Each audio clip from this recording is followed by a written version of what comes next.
Hello everyone, welcome to engineers Adda guys. I hope you are good. Myself Rajat Singh और आप सभी का स्वागत है इंजीनियर्स अड्डा के इस प्लेटफॉर्म पे। गाइज, ये वीडियो उन सभी एस्पिरेंट के लिए बहुत ही ज़्यादा इंपॉर्टेंट होने वाली है जो बच्चे एसएससी जे एग्जामिनेशन को टारगेट कर रहे हैं।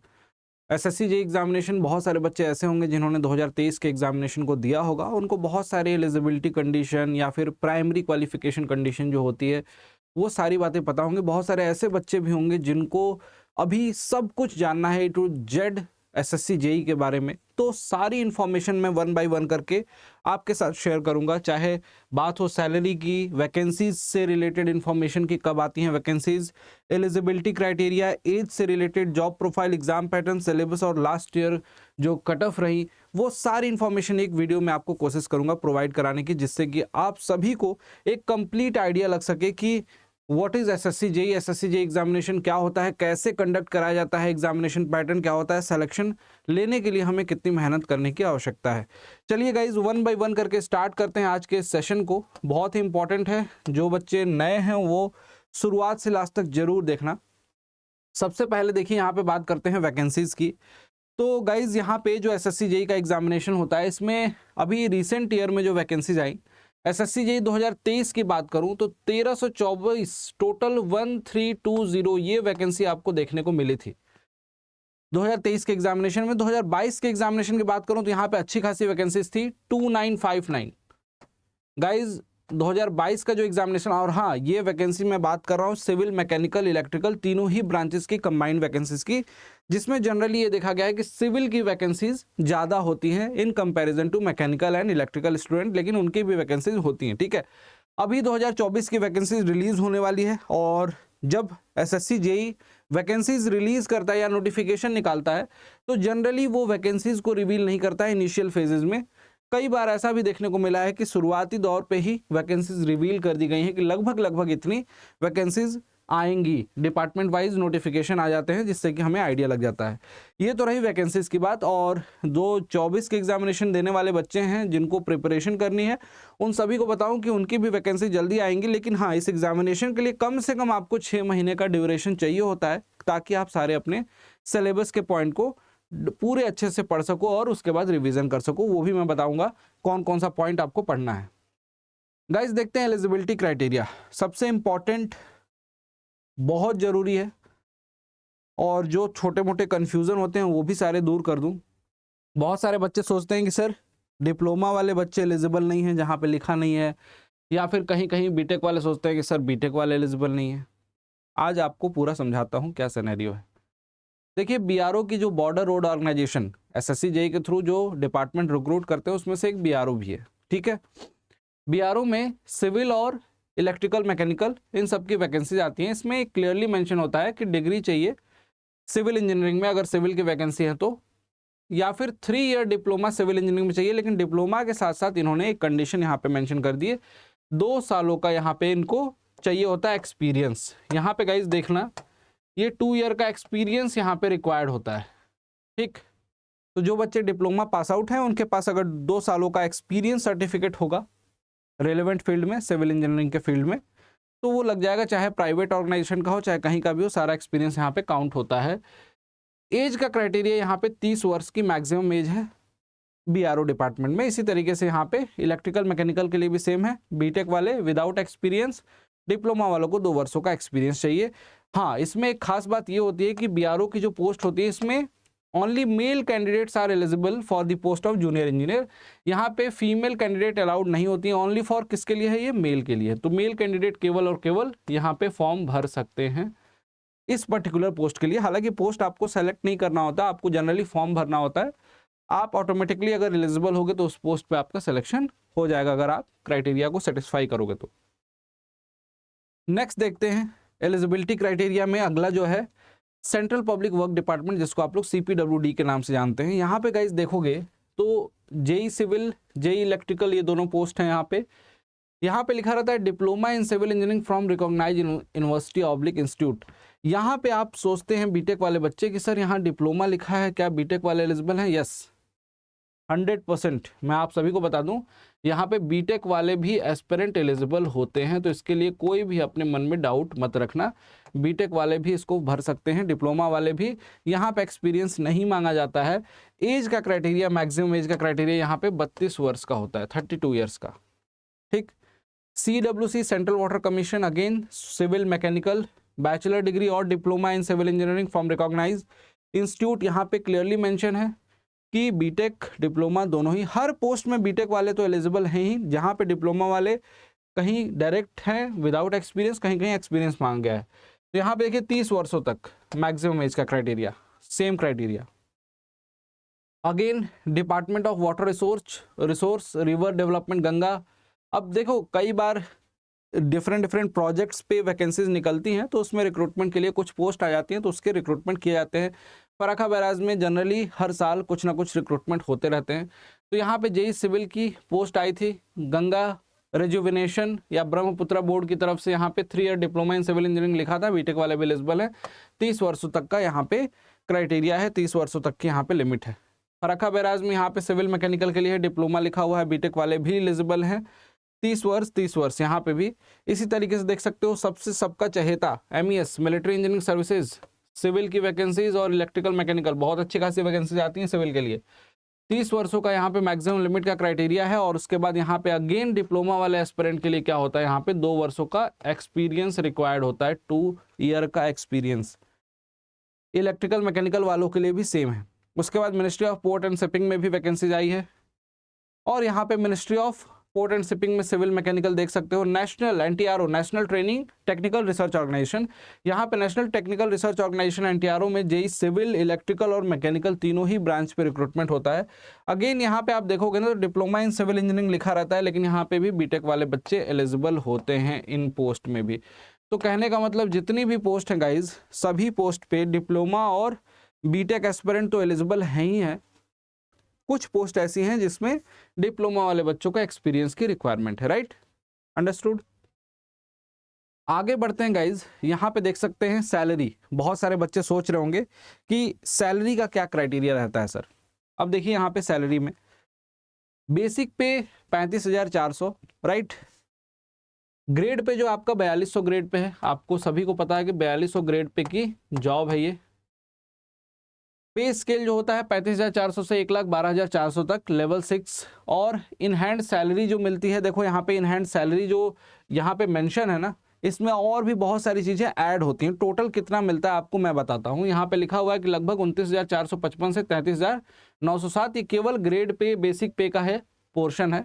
इसके बाद आपको मिलता है HRA, हाउस रेंट अलायंस जिसको बोलते हैं। ये सिटी को 3 भागों में बांट दिए हैं, XYZ। एक जगह 24%, एक जगह 16%, 8%, 8,000, 5,600, 2,832। ये अमाउंट डिफरेंट सिटी में जहाँ पे पोस्टिंग है उसके हिसाब से ऐड हो जाती है। डियरनेस अलायंस जो DA होता है वो लगभग 6,018। Travel alliance 3,600, city other places पे 1,800।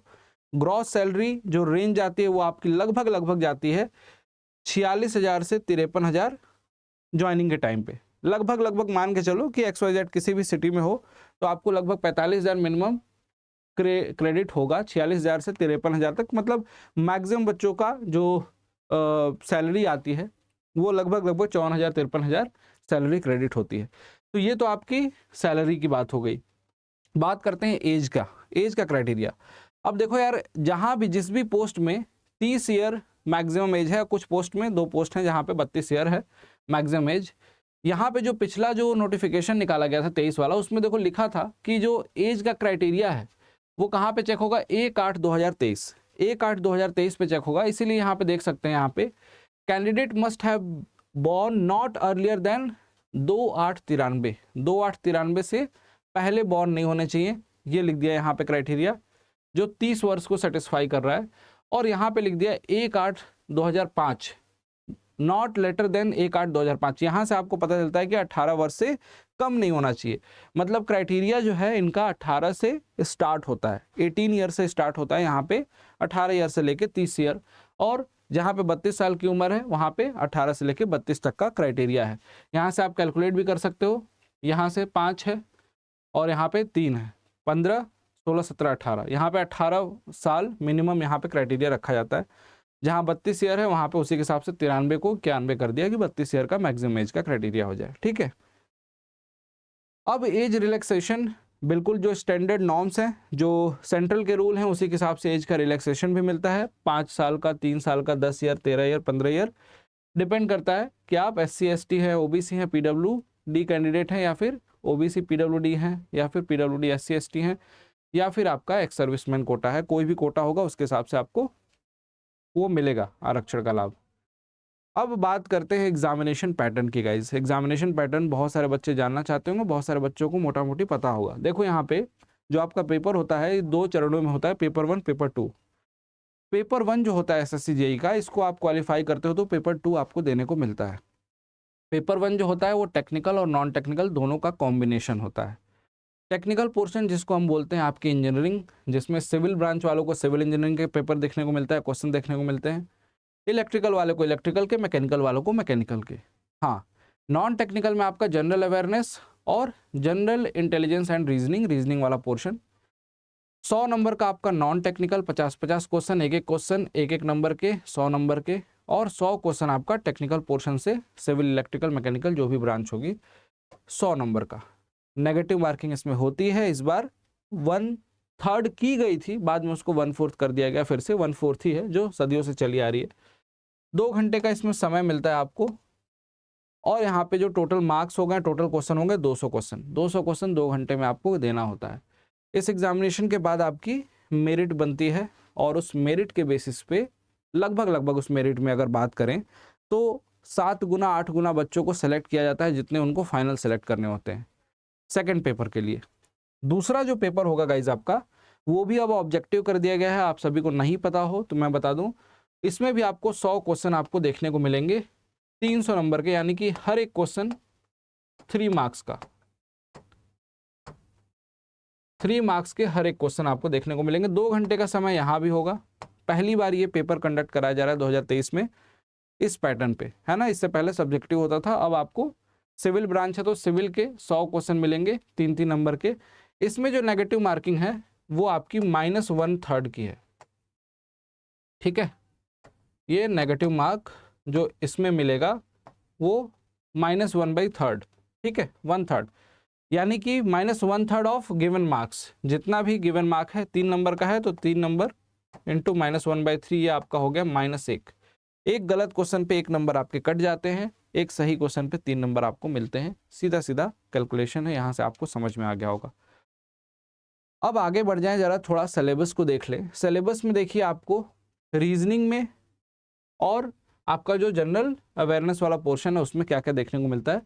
Classification, analogy, coding, decoding, paper folding, matrix, word formation, Venn diagram, direction, distance, blood relation, series, verbal reasoning, non verbal, sitting arrangement and puzzle, ये सारे portion है जहां से आपको क्वेश्चन देखने को मिलते हैं। और यहाँ पे static, GK, science, current affair, sports, books and author, important scheme, portfolios, people in the news, जो मुख्य नाम है न्यूज़ में, हिस्ट्री से, कल्चर से, करंट अफेयर की बात कर रहे हैं basically, history, culture, geography, economics और अवार्ड्स एंड ऑनर्स, ये पूरा का पूरा पोर्शन आपको देखने को मिलता है नॉन टेक्निकल वाला। टेक्निकल की बात करूं तो गाइस सिविल इंजीनियरिंग में आपको ऑलमोस्ट सारे ही सब्जेक्ट सिविल इंजीनियरिंग के पढ़ने हैं। Building material, surveying, estimation, costing, soil mechanics, costing valuation, concrete technology, irrigation engineering, steel, theory of structure, hydraulics, RCC, environmental engineering and transportation. Theory of structure में strength of material included है guys, है ना।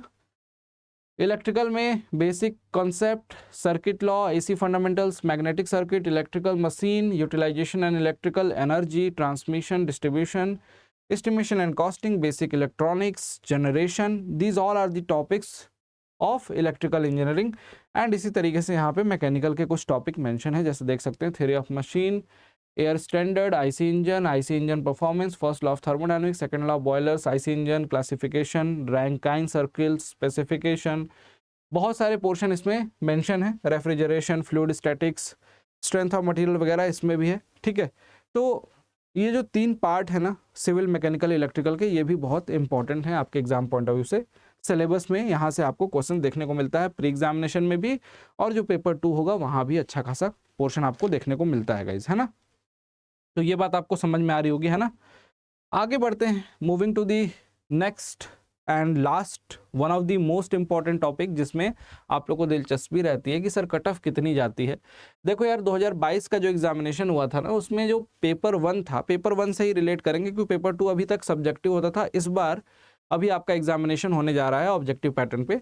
Paper 1 में जो civil की जो cut off गई थी लगभग 110.5 गई थी जनरल की, 107.9 गई थी ओबीसी की, ईडब्ल्यूएस के लिए 89, एससी के लिए 86। डिपेंड करता है बहुत सारे फैक्टर पे, नंबर ऑफ वैकेंसीज कितनी है, कितने बच्चे पार्टिसिपेट किए, साथ साथ में कंपटीशन कैसा जा रहा है, पेपर का लेवल क्या है, टफ है, इजी, मॉडरेट, इन सभी फैक्टर्स पे डिपेंड करता है ये पेपर के कट ऑफ। लेकिन कुछ जनरल कट ऑफ यहाँ पे आपको दिखाई दे रहे हैं। इलेक्ट्रिकल के 123, 123.3, 110। इस बार थोड़ी कम कट ऑफ गई थी। जनरली मान के चल सकते हो 110 से 120 के बीच में जनरल की सिविल की कट ऑफ रहती है, और लगभग 135 से लेके 148-50 तक यहाँ पे इलेक्ट्रिकल मैकेनिकल की कट ऑफ रहती है। तो ये इस बार 2022 वाली कट ऑफ थी, ठीक है। अब इन सभी एग्जामिनेशन के लिए आपको अगर पढ़ना है तो किस तरीके से अपनी प्रिपरेशन करनी है, ये भी बहुत समझना बहुत जरूरी है। जितने भी 2024 को टारगेट करने वाले एस्पिरेंट हैं, जो एसएससी जेईई 2024 को टारगेट कर रहे हैं, इन सभी के लिए जो प्रॉपर फाउंडेशन क्लासेस होती है, जिसमें एक तरह से बोल सकते हैं कि कोई एस्पिरेंट अगर बेसिक नहीं जानता है तो उसको बेसिक से पढ़ना है, किसी को बहुत कुछ आता है प्रैक्टिस करनी है तो उसके लिए भी है। ये जो बैचेज हैं फाउंडेशन बैच, इसमें बहुत आराम से बहुत प्यार से आपके सब्जेक्ट एक एक करके कंप्लीट कराए जा रहे हैं, और ये बैच स्टार्ट हो चुके हैं, ठीक है। जो क्लासेस, कुछ क्लासेस आपकी निकल गई हैं उनको रिकॉर्डेड में देख लेना, रिकॉर्डेड अवेलेबल होती हैं वीडियो सारी, जो जो चलती जाती हैं क्लासेस उनकी रिकॉर्डिंग्स आपके पास रहती हैं। कब तक रहती हैं? जब तक वैलिडिटी, लगभग 1 साल तक आपके पास कोर्स रहेगा, ये बैच रहेगा, तो 1 साल तक आपके पास सारी वीडियो रहेगी। जितनी बार मन करे उतनी बार देखो, रिवीजन करो, पूरा फुल यूटिलाइजेशन करो, और बहुत नॉमिनल प्राइस में है गाइज। 2000 से 3000 के बीच में अड्डा 24/7 सारे कोर्सेज देता है इंजीनियरिंग के लगभग। इंजीनियरिंग महापैक जो है वो बस केवल आपको 3100-3200 में मिलता है, जिसमें ये सभी course, test series, e book, जितने भी कोर्सेज लॉन्च होते हैं सारे इंक्लूड होते हैं। लेकिन एसएससी जेईई 2024 के टारगेट करने वाले एस्पिरेंट को मैं बोलूंगा कि फाउंडेशन बैच, अगर आपकी ब्रांच सिविल है सिविल में, मैकेनिकल है मैकेनिकल में, या इलेक्ट्रिकल है इलेक्ट्रिकल में एनरोल करिए। एक डिस्काउंट कूपन कोड नीचे फ्लैश हो रहा होगा, ये बहुत इंपॉर्टेंट है गाइज। इस कूपन कोड को आपको यूज करना है जब भी आपको अड्डा 24/7 के एप्लीकेशन से किसी भी कोर्सेज को बाय करना है, क्योंकि इस कूपन कोड को जैसे ही अप्लाई करोगे इस पे आपको मैक्सिमम डिस्काउंट मिल जाएगा, मैक्सिमम डिस्काउंट मिलेगा, जिससे कि आपको ये सारे बैचेस लोएस्ट प्राइस में आपको मिल जाएंगे। तो जब भी आप एप्लीकेशन डाउनलोड करें, एजेई सेगमेंट में जाएं, अपनी ब्रांच को सेलेक्ट करें, और जब भी आपको कोर्स परचेज करना है तो आपको तुरंत सेलेक्ट करना है Y293 कूपन कोड, जिससे कि आपको मिनिमम प्राइस में सारे के सारे कोर्सेज मिल जाएंगे। उसके बाद आप किसी भी मेथड से पेमेंट कर सकते हो और अपनी क्लासेस को स्टार्ट कर सकते हो। उम्मीद है गाइज आपको आज की वीडियो बहुत अच्छी लगी होगी और सारी इन्फॉर्मेशन आप तक पहुंची होगी इफेक्टिवली। आपसे क्लासेस में मुलाकात होगी अगर आप क्लासेस में पढ़ने आएंगे तो। Thank you so much. अच्छी लगी हो वीडियो, लाइक जरूर करना और चैनल को सब्सक्राइब कर लेना। Thank you so much.